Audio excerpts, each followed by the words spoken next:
Bathroom. God, you can smell the damp, can't you? Strong smell. Riziki Lagole says his family are living the reality of a lack of quality social housing. You can't breathe properly here. Is it safe to live here, do you think? It's dangerous. He says the damp inside is so bad, mushrooms grow on the walls. I use this brush to keep doing that. Croydon Council says it's working to improve the block of flats, which a watchdog recently branded uninhabitable and apparently unsafe. But even if that work gets carried out, 6,200 people are still waiting for social housing in the borough. We are on a waiting list. We bid for more than 200 houses already. So you bid for 200 houses? 200. And you're still here 18 months after the flood? Yeah. One of the Labour-run council's solutions was to set up a private property development company called Brick by Brick, creating, in their words, value for Croydon Council and local people. The idea is the council lends money to Brick by Brick and sells them land to be developed. They then build homes, 50% of which are affordable housing, and any profits made are reinvested back into the council. In principle, it's not a bad idea. This is Conservative councillor Robert Ward. So where's it gone wrong? There was over-optimism about how easy it was to do property development. In 5 years, the council has lent Brick by Brick £200 million, none of which has been paid back. They now also owe tens of millions in interest. Brick by Brick say they haven't missed any payment deadlines. A fundamental principle. This is council leader Hamida Ali. Has been minimising the loss. We asked her to come on camera, but instead got a statement saying the council's top priority has been to put the borough's finances on a robust and sustainable footing. They wanted to make good social housing provision. Her Labour colleague Andrew Pelling was willing to talk. This was dependent upon the development of these sites and selling some of them to the private sector. How many have been sold? No. After being in existence for 5 years, Brick by Brick had only sold 6 homes. When I asked that question, I wasn't expecting that kind of answer. That number of privately sold homes has now risen to 72. A further 52 are being used as council housing. In total, 333 homes have been built, but they had promised to be delivering 500 a year by now. I'm Colm Lacey, I'm Chief Executive of Brick by Brick. We requested an interview, but were told nobody from the company could talk because of business sensitivities. Those who sit on the scrutiny committee say they've been told that for years. There's nothing commercially sensitive about that. There is, Chair. And that figures are often missing from business plans. What we saw at scrutiny, really, I mean, how can you call that a business plan which has got no numbers in it? The company says information is publicly available.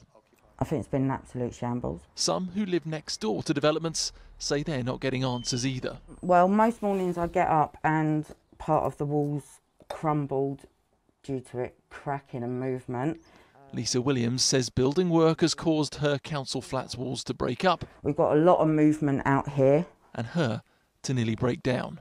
Every single day I come in from picking my son up from school, or I talk to somebody on the phone and I walk around, I see more and more things appearing and more problems, and nobody's listening. Contractors say there is historical subsidence and are working with Lisa to solve the problems. Brick by Brick were also given the contract to renovate Fairfield Halls, South London's largest arts centre.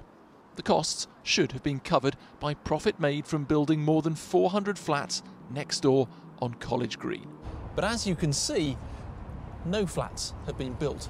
As for the renovation, well, that was finished 18 months late and came in at more than double the original budget. Meaning rather than costing the council nothing, it cost £69 million.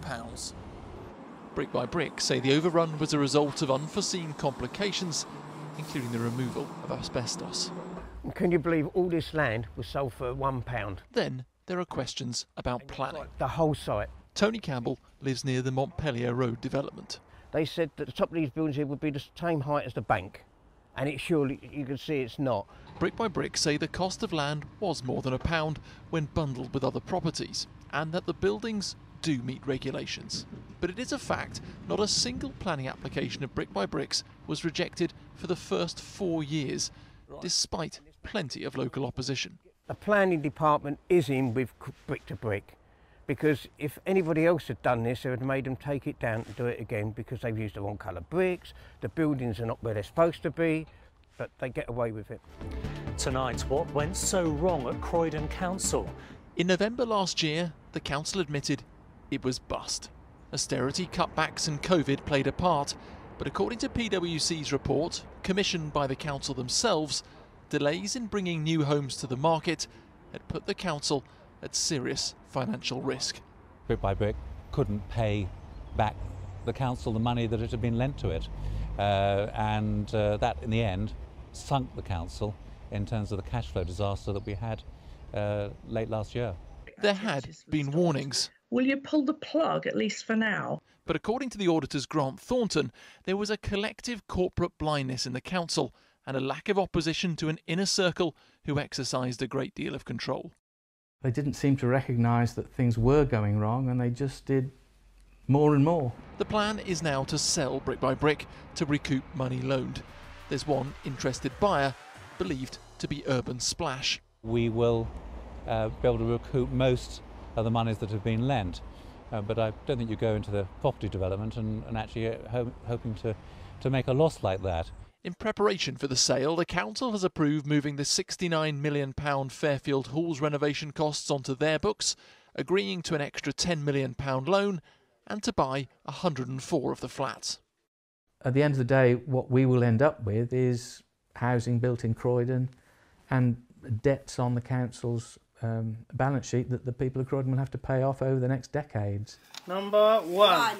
Which brings us back to Riziki and his family, plus everyone else living in the borough. You know, we won't have tree planting. There's a consultation on cutting the costs on libraries. 2 years after that, you will see reductions in the big cost items, which is children's social services and adult social services. Brick by Brick say they're on track to generate a revenue of £100 million and repay interest owed. The council say any decisions will be based on what's best value for local taxpayers and be properly examined by councillors. Is it a scandal? I would say that it is. I can't think of anything that worse could happen. That's a lot of money that we're going to be paying off for decades.